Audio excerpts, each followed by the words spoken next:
அனைவருக்கும் வணக்கம். பழனிமலை கோவில்ல இப்படி படிக்கட்டுகள்ல அருவி போல மழைநீர் கொட்டிய காட்சியை தாங்க நாம இப்போ பார்த்துட்டு இருக்கோம். பழனி மற்றும் சுற்று வட்டார பகுதிகளில் கடும் வெயிலுக்கு பிறகு திடீரென சூறாவளி காற்றோடு ஆலங்கட்டி மழை பெய்திருக்கு. அதை பற்றி நம்ம முழுமையாக இந்த வீடியோவில் பார்க்கலாம். இந்த வீடியோவை பார்த்துட்டு இருக்கக்கூடிய நீங்கள் சமீபத்தில் பழனிக்கு போனீங்க அப்படின்னா மறக்காமல் உங்களுடைய கருத்துக்களை கமெண்ட் பாக்ஸில் பதிவிடுங்க. அது மட்டும் இல்லாமல் நான் இது வரைக்கும் பழனிக்கு போனதில்லை அப்படின்னு சொன்னாலும் கமெண்ட் பாக்ஸில் பதிவிடுங்க. அறுபடை வீடுகளில் நீங்கள் இது வரைக்கும் எத்தனை படை வீடுகளுக்கு போயிருக்கீங்க அப்படிங்கிற கருத்தையும் கமெண்ட் பாக்ஸில் மறக்காமல் பதிவிட்டுருங்க. இது மட்டும் இல்லாமல் பழனி தண்டாயுத பாணிக்கு அரோகரா என்ற வாசகத்தை கமெண்ட் பாக்ஸில் பதிவிட்டுட்டு வீடியோவை ஸ்கிப் பண்ணாமல் பாருங்கள். நீங்கள் இன்னும் உற்சாகம் டிவி சேனலை சப்ஸ்கிரைப் பண்ணாமல் இருந்தால் சப்ஸ்கிரைப் பண்ணிக்கோங்க. கூடவே இருக்க பெல்லைக்கான மறக்காமல் கிளிக் பண்ணிடுங்க. வாங்க வீடியோக்குள்ளே போகலாம். இந்த வீடியோ பார்த்துட்டு இருக்கக்கூடிய உங்களுக்கு ஜாதக பலன்கள் முழுமையாக பார்த்து தெரிந்துக்கணும் அப்படின்னு நினைக்கிறீங்களா? கண்டிப்பாக இப்போ அடுத்த வரக்கூடிய காலகட்டங்களில் உங்களுக்கு தொழில் அமைப்பு எப்படி இருக்கும், திருமணம் நடக்கிறதுக்கான வழிகள் எப்படி இருக்கும், இதெல்லாம் தெரிஞ்சுக்கணும் அப்படின்னா இந்த வீடியோக்கு கீழே டிஸ்கிரிப்ஷனில் வராகி அம்மன் ஜோதிட நிலையத்தின் தொலைபேசி எண் கொடுத்துருக்கேன். அதை எண்ணுக்கு தொடர்பு கொண்டு பேசி பாருங்கள். கண்டிப்பாக உங்களுக்கு சரியான பரிகார பலன்கள், சரியான தீர்வு கிடைக்கும். இப்போ எங்கே பார்த்தாலுமே வெயில் ரொம்பவே அதிகமாக இருக்குது அப்படின்னு சொல்லக்கூடிய நேரத்தில் சூரியன் சுட்டெரித்து கொண்டு இருக்கக்கூடிய காலகட்டத்தில் இப்போ இந்த 2 நாட்களாக மழை பொழிந்து கொண்டு இருக்கிறது அப்படின்னு சொல்லலாம். அந்த வகையில் தான் திண்டுக்கல் மாவட்டம் பழனி மற்றும் சுற்று வட்டார பகுதிகளில் கடும் வெயிலுக்கு பிறகு இப்போ திடீரென இந்த ஏப்ரல் இறுதியில் சூறாவளி காற்றோடு ஆலங்கட்டி மழை பொழிந்திருக்கு அப்படின்னு சொல்லலாம். சுமார் 5 மணி நேரம் இந்த மழை நீடித்திருக்கு. இந்த மலை சாலை வழியே தண்ணீர் பெருக்கெடுத்து ஓடி இருக்கு. இதனால இப்போ பழனிக்கு போன பக்தர்கள் அனைவரும் ஒரு அவதிக்கு உள்ளாயிருக்காங்க அப்படின்னு சொல்லலாம்.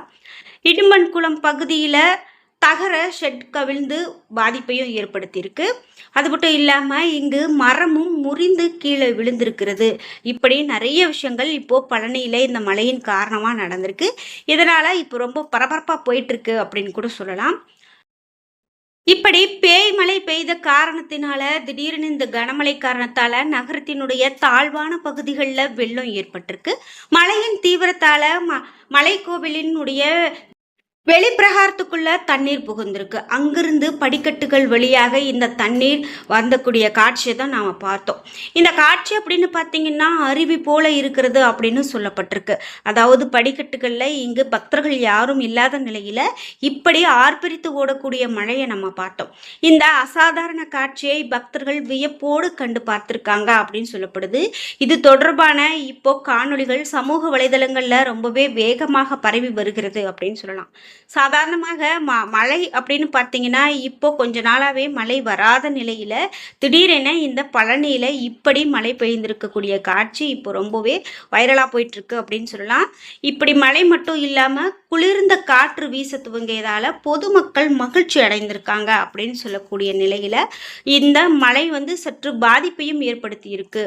முக்கியமாக 2 மணி நேரத்திற்கும் மேலாக சூறை காற்றோடு இந்த மழை பெய்திருக்கு அப்படின்னு சொல்றதால சற்று ஒரு பயத்தையும் ஏற்படுத்தி இருக்கு அப்படின்னு கூட சொல்லலாம்.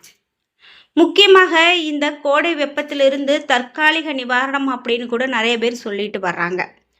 குறிப்பிட்ட இந்த ஆலங்கட்டி மழை அப்படின்னு பார்த்தீங்கன்னா ஏப்ரல் 30 மற்றும் மே 1 தேதிகளில் பழனி மற்றும் அதன் ஒட்டிய பகுதிகளிலையும் ஆலங்கட்டி மழை பெய்திருக்கிறது அப்படின்னு சொல்லலாம். பலத்த மழை அப்படின்னு பார்த்தீங்கன்னா ரொம்பவே ஒரு பார்க்கும்போது பிரமிப்பை ஏற்படுத்தி இருக்கக்கூடிய வகையில் இருக்குது அப்படின்னு சொல்லப்படுது.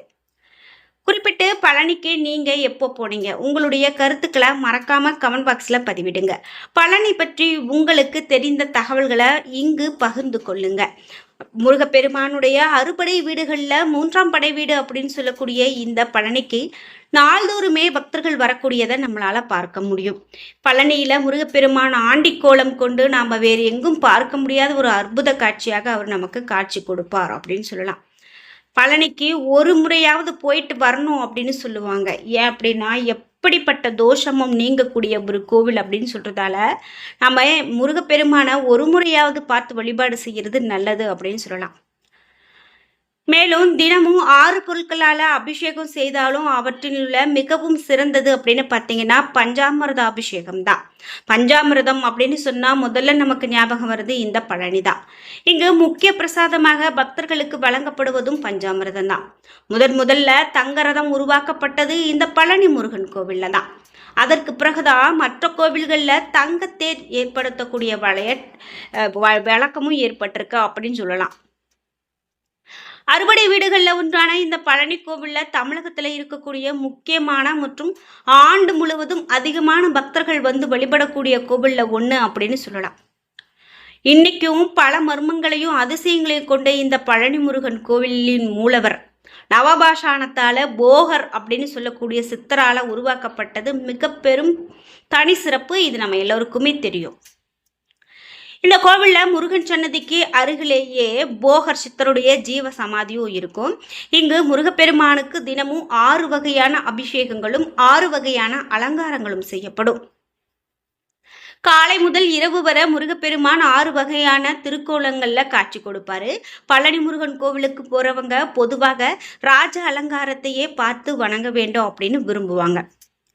அதே போல அவரை ஆண்டி கோலத்தில் தரிசித்தா நாமும் ஆண்டி ஆகிடுவோம் அப்படிங்கிற ஒரு தவறான நம்பிக்கையும் பக்தர்கள்கிட்ட நிலவுது.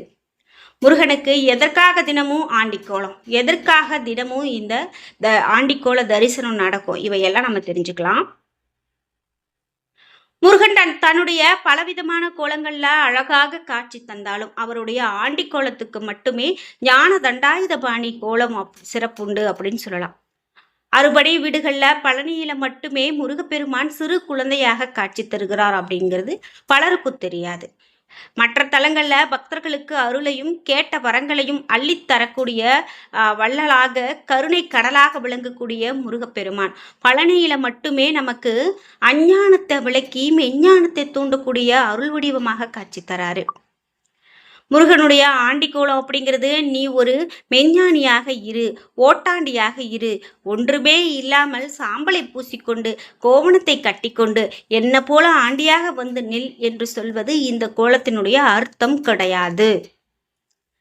தவறான வழியில செல்வதை தேடாதே, அதே போல தவறான வழியில செல்வத்தை நீ தேடாத, பொருளை தேடாத. அப்படி தேடினா அது உனக்கு நிலைக்காது. பிறகு சங்கடங்களை அனுபவிப்பாய். எதுவுமே வேண்டாம் அப்படின்னு நீ விட்டுட்டா உன்னை தேடி எல்லாமே வரும் என்பதுதான் ஆண்டிக்கோலம். தண்டு கொண்டு கோவணத்தோடு நின்ற அந்த கோலம். இந்த கோலத்தை போல பக்தியால என்னை மட்டுமே நீ பற்றி கொண்டால் ராஜாவாக நீ இருப்பாய் அப்படிங்கிறத உணர்த்தத்தான் இந்த ஆண்டி கோலத்திற்கு அடுத்த நடத்தப்படக்கூடிய இந்த ராஜ அலங்காரம். இந்த தகவல்லாம் சுவாரஸ்யமாக தான் இருக்குது. ஆனால் இது வரைக்கும் எனக்கு தெரியாது. இப்போது உங்களுடைய வீடியோவை பார்த்து தான் நான் தெரிந்து கொண்டேன் அப்படின்னா மறக்காமல் உங்களுடைய கருத்துக்களை கமெண்ட் பாக்ஸில் பதிவிடுங்க. இந்த 2 அலங்காரமே ரொம்பவே பிரதானம்தான். அதே போல பற்றுற்று வாழ்தல் என்பதை நம்மை இறைநிலைக்கு உணர்த்தும். இறைவன் அருகிலேயே வைத்திருக்கும் என்பதே ஆண்டிக்கோலம் உணர்த்தக்கூடிய உண்மை. பழனியை போல மதுரை மீனாட்சி அம்மன் கோவில்லையும் சுந்தரேஸ்வரரை வணங்கிட்டு வெளியே வந்ததும் பிரகாரத்தில் இருக்கக்கூடிய ஆண்டி முருகனை பார்க்காம சிலர் சென்றுடுவாங்க. இது மிக மிக தவறான செயல். தண்டபாணியினுடைய இந்த கோலம் மாயையான உலகில் இருக்கும். நாம நம்மளுடைய ஆணவம் கர்வம் போன்றவற்றை துறந்து பற்றின்றி வாழ வேண்டும் என்பதை உணர்த்துது. எத்தனை வேண்டுதல்கள் செய்து எவ்வளவு செல்வங்களை பெற்றாலும் பிணமாய் எரியும் போது எப்படி நம்ம நிர்வாணமாய் வந்தோமோ அப்படி நிர்வாணமாகவே இறைவனை அடைவோம் என்பதை இந்த ஆண்டிக்கோலம் காட்டுது. இதைத்தான் முருகன் பழனியில் உணர்த்தக்கூடிய தத்துவம். அதனால தான் பழனி முருகனை எந்த கோலத்தில் பார்த்தாலும் நல்ல பலன் உண்டு அப்படிங்கிறத நம்ம தெரிஞ்சுக்கணும்.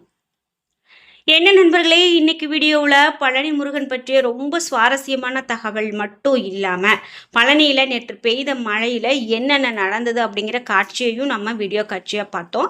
இந்த வீடியோ கண்டிப்பாக உங்களுக்கு ரொம்ப பயனுள்ளதாகவும் பிடித்ததாகவும் இருந்திருக்கும். வீடியோ உங்களுக்கு பிடிச்சிருந்தா லைக் பண்ணுங்கள், ஷேர் பண்ணுங்கள், கமெண்ட் பண்ணுங்கள். நீங்கள் இன்னும் உற்சாகம் டிவி சேனலை சப்ஸ்கிரைப் பண்ணாமல் இருந்தால் சப்ஸ்கிரைப் பண்ணிக்கோங்க. கூடவே இருக்க பெல் ஐக்கானை மறக்காமல் கிளிக் பண்ணிடுங்க. நன்றி வியூவர்ஸ்.